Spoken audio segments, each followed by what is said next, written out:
Here's a guide for Echo, specifically for beginners who are new to shooters. Echo is, I'm not sure. I find her design just weird. Does her blue skin feel like jelly? Does she need her wings to fly? Why was Echo in a suitcase in that one Cassidy cinematic? I have so many questions. A robot based off a scientist who lost her life is now helping Overwatch battle against evil. In-game, she's a flying character with a load of damage if you can hit everything and has probably one of the hardest ultimates in the game to use well. Echo gets the damage roll passive. She heals after not taking damage for a short time and reduces enemy healing whenever she damages someone for a short time. Her passive ability is called Glide. Echo falls down slowly in the air, and it's also a lot faster than walking. Start gliding by falling down and holding down your jump button. As long as you keep holding down your jump, you'll glide down. And if you pay close attention, you'll also notice that whenever you move in any direction, you'll be faster than on the ground. Besides moving around faster and the whole slowly falling down thing, you can also listen to the audio cue to know if you're actually gliding. What counts as falling with Echo is weird though. It's usually pretty simple. If there's no ground below your feet, you're falling and you can activate glide. So don't be an idiot like me and jump in order to try gliding on the ground. Even jumping off of stairs or ramps won't allow you to start gliding. If you can get creative though, you can get these mini glides off. And keep in mind there's no cooldown either. It's not mentioned anywhere, but Echo actually has two more things that I believe should count as a passive ability. The first is that she doesn't have any footsteps since she kinda just floats. You can use this to sneak around so you don't have to crouch walk to get behind enemy lines without them knowing it. The second passive is that Echo's movement are kinda floaty. What I mean is that Echo takes time to get to maximum speed while walking and also takes time to completely stop moving when you stop holding your movement buttons. This makes it a bit more difficult to walk and stop near a corner or to strafe around it, as you could accidentally be standing in the open without you knowing about it. Echo's primary fire is tri-shot. She fires 3 shots in a triangular pattern. It's a pretty slow shot that has to travel, but there's no fall of damage, so you're free to shoot this from wherever range you want. But you're not likely to hit all 3 shots from a long distance, and you'll waste a little bit of damage. There's not a whole lot of shots per reload either, but the raw damage output, if you're able to hit all 3 shots, is great. Tri-shot is a mostly short to medium range weapon. Considering the triangle pattern, high damage output, and potential to hit headshots means it's ideal to get closer.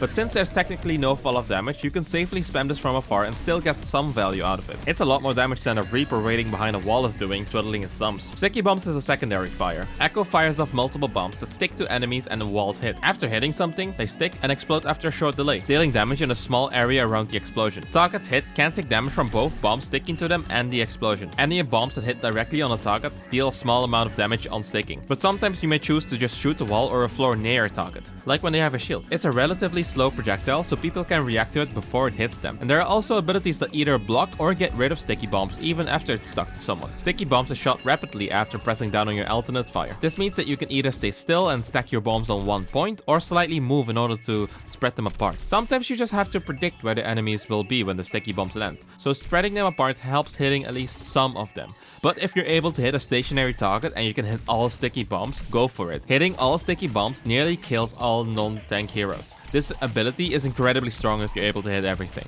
You can't hit headshots with this ability though, so going for body shots is the play here since those are easier to hit. You can fire this off from a long distance since the cooldown isn't too long, but you probably won't hit too many bombs unless you're cracked. Instead, if you're trying to get close to someone, keep the ability until you get a clear shot, then shoot your sticky bombs. This makes it a lot easier to hit a bunch of the bombs. Echo's first ability is called Flight. Echo flies in a direction, forward if you don't hold any movement options, otherwise in the direction you're walking. You can now fly up by holding down the jump button, or fly down by holding crouch. This is Echo's signature ability that enables her to quote-unquote fly, and she seemingly is able to stay in the air for long periods of time. But flight actually only lasts 3 seconds, and the rest of the time, Echo kinda just glides down slowly. You can see the duration of flight if you look at the circle on your screen, and by the time you're on the ground, you should almost be ready to use fly again. Now, there's special text you can do if you change the settings for Echo, but let's not focus on that in this guide. I just want you to be able to at least the basics for Echo. Echo's second ability is Focusing Beam. It's an energy beam that only lasts a few seconds, and it seems very weak, because its normal damage is very low. But when hitting a target under half health, the damage becomes insane. The only use for Focusing Beam is to finish off low health targets. You can also cancel the beam early if you want. Her ultimate is called Duplicate, and this is where she really shines.